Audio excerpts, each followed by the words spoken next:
Hi everyone, welcome to my channel. My name is Gabriella. I hope that you're all doing well. In today's video, I will be reviewing the Kohinoor Brilliant watercolors. It was requested by someone in the comments recently, but I also thought about just giving my 2 cents on these paints. I don't intend for it to be a super in-depth review. In fact, it's going to be a rather short video. There's already plenty of videos on these paints and it's really just my take on it. Here where I live, this set retails for about $15 US, which is not even that cheap when it comes to cake watercolors. I believe Kohinoor has at least 2 lines of these cake sets because I recently came across a similar disc set of 12 and 18 colors that were significantly cheaper. They were also by Kohinoor, but they were not labeled as their brilliant watercolors. I don't speak Czech language, so I can't really do my research, but I guess they specialize in all sorts of kids' paints for different age groups, and yeah, they just don't seem to be the same thing. Based on the characteristics, the price, as well as the color selection, this set seems to be made for slightly older children who already understand color theory and who can create their own color charts, which will be absolutely necessary considering how difficult it is to tell the colors apart in the palette, especially the darker hues. These paints are 100% dye-based and they behave more like watercolor inks, although they are not as clean as watercolor inks. You will soon be able to see that most of them dry quite opaque. The order of the colors is quite confusing. They are not in rainbow order, no matter how you position these tiny palettes. And many of the colors are quite similar to each other and feel unnecessary, especially the orangey yellows, some of the reds, the blues, as well as the browns. They all seem very similar. I'm also surprised by the lack of greens in this set. There's such an overabundance of reds and pinks and yellows, while there's only one true mid-green.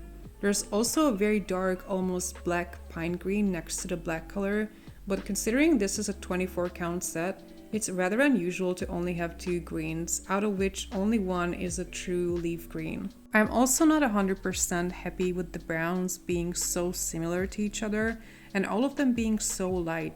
There's no real chocolate brown color in this set, which I kind of miss. The last brown that I'm swatching here actually imitates quinacridone gold so well that I sometimes mix it even into my professional paints to make beautiful, realistic looking greens. Here's that dark green that I was previously talking about, and after swatching out all the colors, this is what the paint water looks like. These paints are highly staining, which is one of the reasons why I wouldn't recommend it for smaller kids. I haven't tried it myself, so I can't tell you for sure, but I'm not 100% convinced that these paints are washable. Because there's so many options to select primaries and there's an obvious lack of secondaries such as greens, purples, and true browns, my impression is that this set was designed with the idea to encourage color mixing, which is great for students who are already learning color theory, but even adults who are new to watercolors and wish to learn color mixing without the pressure of wasting expensive paints in the process. The paints mix remarkably well in my opinion, although some form of a swatch sheet will be necessary to each individual disc to avoid accidentally picking the wrong color, as I just did here, where I picked the same cool blue twice by mistake. I also find that in spite of the slight chalkiness and obvious opacity, they flow really well wet on wet if there's sufficient amount of water on the paper. I like the effect that I was able to achieve with this pink and violet, while the flow was even more obvious when I tried to mix the 2 greens together. All in all, because of the color palette, all the primaries, the dramatic flow, and the high staining quality, I find this set best suited for a student or for a beginner adult. Because the colors are just so fun and vibrant, although fugitive because of the dyes, I think this set is great for art journals, sketchbooks, various mixed media projects where light fastness is not a necessity. At least that's how I use it, mostly for sketchbook art and practice painting. Here's a little sketch that I did using this set. Because we've already seen how vibrant these colors can be, here I'm attempting to paint something a lot more muted to kind of show that yes, it's pretty easy to use these paints in a more realistic looking way. Although this set is pretty compact, personally I wouldn't use it as my go-to travel palette. I don't see myself managing 4 tiny disc palettes while painting in my sketchbook seated on a bench. I don't think it would be very handy. It's also not as light as it may appear to be, so I just keep it in studio for various sketchbook projects.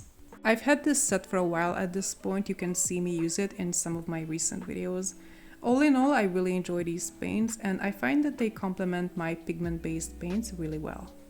Okay, so that's it for today. I hope you enjoyed this video. If you did, please give me a thumbs up and leave me a comment. Thank you for watching, take care and see you next time. Bye!